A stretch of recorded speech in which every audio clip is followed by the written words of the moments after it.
διεξάγομεν τον πιο ιερό και πιο δίκαιο αγώνα. Τον αγώνα υπέρβομων και αιστιών. Τον αγώνα για να μην βεβηλωθεί η κατοικία σου. Κίνδυνο μη μας εγκαταλείψει. Ένας Τούρκος καβαλάρης έρχεται με άσπρη σημαία. Κάποιο μήνυμα θα στέλνει ο Πασάς. Καπτάν Μέλο. Δεν θα έχετε ειδοποιήσει τον ηγούμενο να κατέβει εδώ μαζί μας. Πάτε σε Σεραφείμ. Τι animάτε θα πάρει το μήνυμα.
Ευγενέσατε ηγούμενε και φίλοι παπάδες και καλόγεροι μεγάλου σπηλαίου.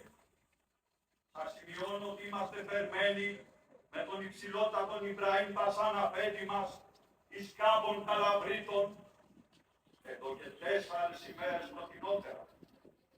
Και έχουμε μεγάλα σορτινίας και ετοιμασίας για την πολυαρχία μεγάλου σπηλαίου.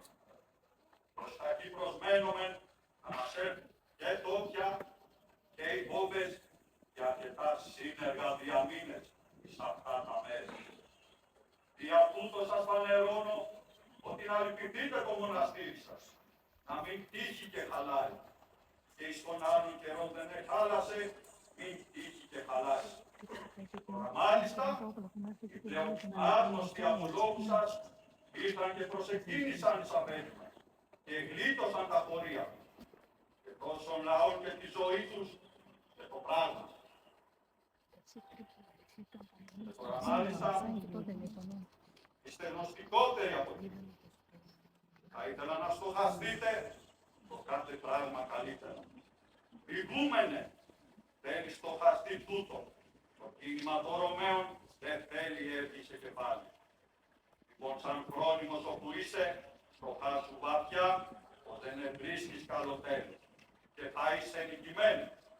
Θέλεις εξεύρει ότι αυτό που σας γράφω, το γράφω μετά το υψηλότερο απέτημα στον ορισμό και να με αποκριθείτε εις όσα σας γράφω.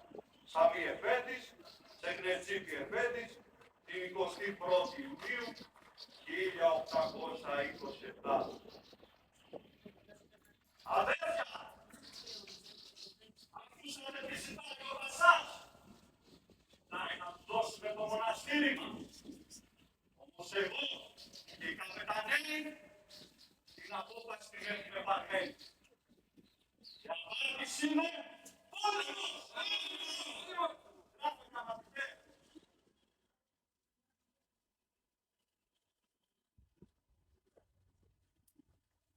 Υψηλότατε αρχηγέ των Οθωμανικών αρμάτων χαίρε. Ξεύρωμεν ότι είσαι στο κάμπο των Καλαβρίτων πολλά σημαία και ότι έχεις όλα τα μέσα του πολέμου.